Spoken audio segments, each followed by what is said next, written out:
کاشتکار تھا جس کی اتنی ایگریکلچر لینڈ تھی کہ اس کی زمین میں کئی ریلوے اسٹیشن لگا کرتے تھے.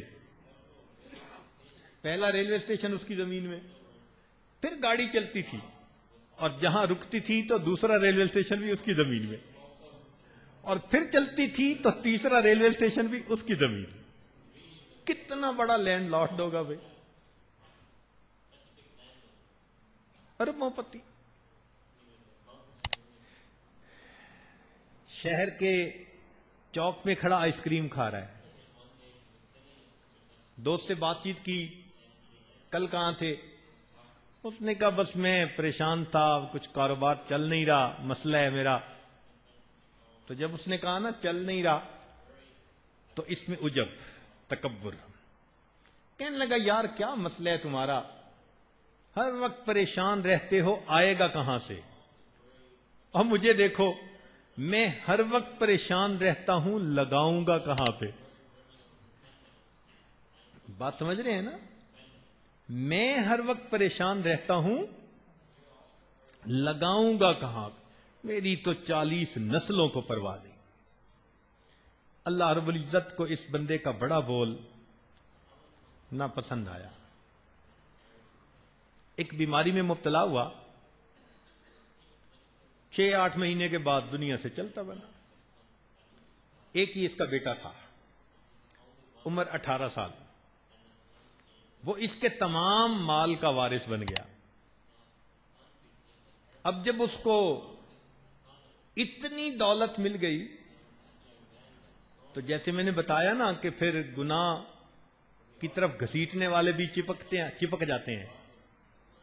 18 سال عمر تھی، اس کو کسی نے نوجوانی کا راستہ دکھا دیا. انجوائے کرو بھائی.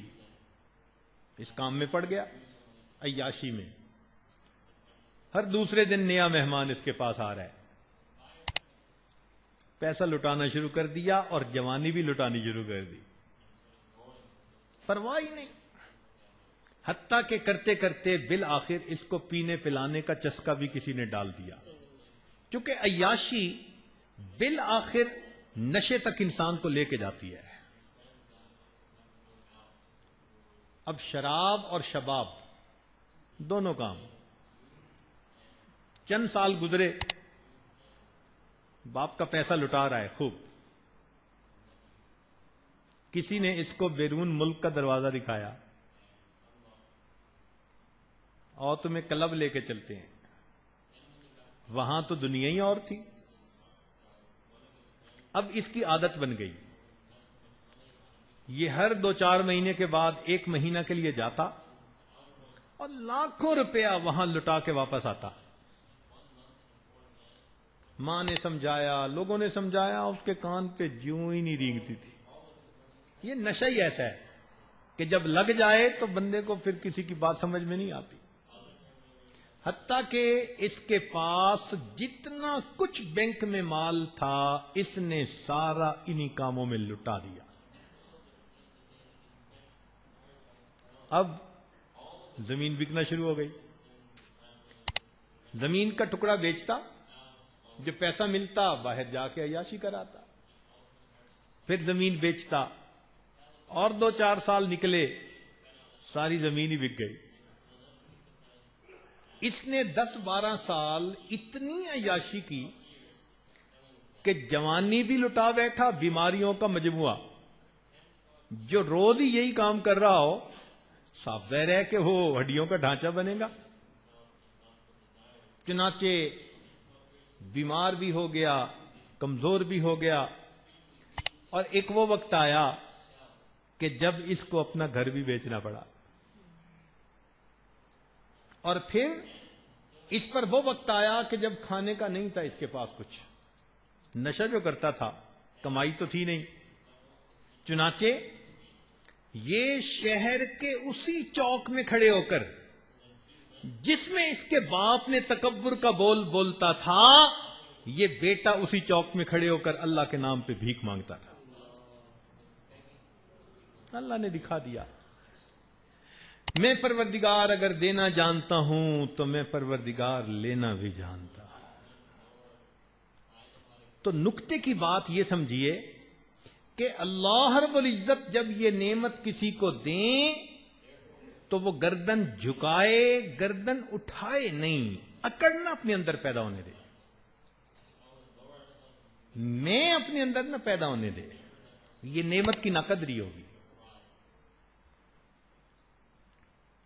کسی کو کم نہ سمجھے، حقارت کی نظر سے نہ دیکھے. عام طور پر بندہ پھر دوسروں کو حقیر سمجھتا ہے. ذرا بات ہو تیرے جیسے کو تو میں خرید کے یہ کر دوں، اس کا کیا مطلب ہے؟ اس کو حقیر سمجھتا ہے. چنانچہ ایک عجیب واقعہ کتابوں میں لکھا ہے. ایک بزنس مین تھا، پسند کی شادی کی. شادی کے ابتدائی دنوں میں بیوی کے ساتھ بیٹھا کھانا کھا رہا ہے اپنے گھر میں، کوٹھی میں. دروازے پہ کسی سائل نے آواز لگائی، اللہ کے نام پہ دو. اس کی بیوی جو تھی نا، اس کی عادت تھی، وہ نیک خاتون تھی. اس کی عادت تھی کہ وہ گھر کے دروازے پہ آئے ہوئے سائل کو کبھی خالی نہیں جانے دینا چاہتی. اس نے اس سے پوچھا کہ اگر آپ کی اجازت ہو تو میں ایک روٹی اس کو دے دوں. اس نے کہا دے دو. روٹی دینے چلی گئی.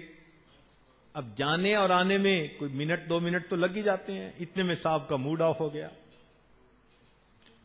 واپس آئی تو اس نے گالیاں نکالنی شروع کر دیں کہ یہ آ جاتے ہیں مشٹنڈے، لفنگے کہیں کے، کام نہیں کرتے، مانگتے ہیں، یہ ہے وہ ہے.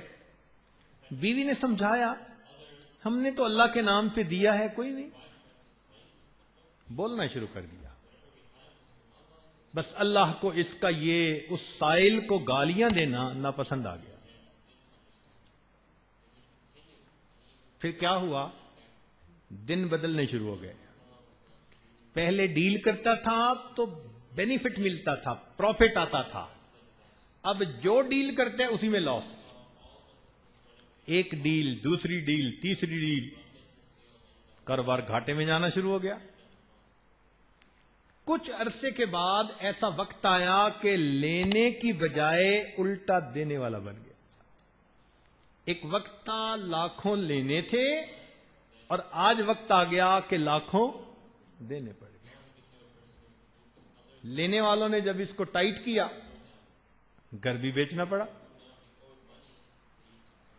حتیٰ کہ اس نے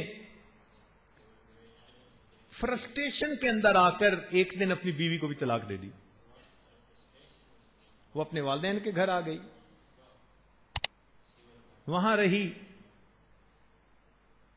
خوبصورت نیک نوجوان لڑکی تھی. اس کو 2-3 سال اپنے ماں باپ کے گھر رہنا پڑا. اچانک اس کے لیے پھر کہیں سے رشتہ آیا. یہ بندہ بھی بزنس مین تھا اور اچھے بڑے گھر میں رہتا تھا، آسودہ حال تھا. ماں باپ نے دیکھا کہ بھئی بہت اچھا رشتہ ہے، انہوں نے اس کا نکاح ثانی کر دیا، شادی کر دی. یہ اپنے نئے خاوند کے پاس آ گئی. شادی کے ابتدائی دنوں میں خاوند کے پاس بیٹھی کھانا کھا رہی تھی. پھر دروازے پہ سائل آیا، اللہ کے نام پر. اس نے اپنے اس خاوند سے پھر پوچھا کہ اگر آپ اجازت دیں تو ایک روٹی میں دے دوں. اس نے کہا دے دو. یہ روٹی دینے گئی. جب کواڑ کھول کے دینے لگی تو اس نے چیخ ماری. خاوند بھاگا، کیا ہوا میری بیوی کو؟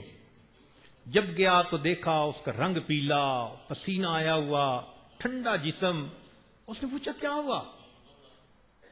کہنے لگی کہ میں سائل کو روٹی دینے کے لیے جب میں نے دروازے کو کھولا تو میں نے دیکھا کہ میرا پہلا خاوند میرے دروازے پہ سائل بن کے کھڑا تھا.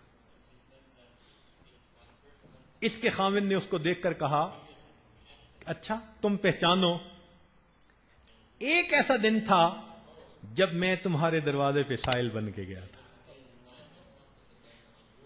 اللہ نے سائل کو گھر بھی دے دیا، بیوی بھی دے دی، اور جو گھر اور بیوی والا تھا اس کو سائل بنا کر ان کے دروازے پہ کھڑا کر دیا. تو میرے دوستو جو بندہ تکبر کا بول بولتا ہے نا تو اللہ رب العزت اسے ٹیبل کے دوسری طرف بھی بٹھا سکتے ہیں. آج تو یہاں بیٹھے نا مالک بن کے, کل وہاں بھی بٹھا سکتے ہیں مانگنے والا بنا کے.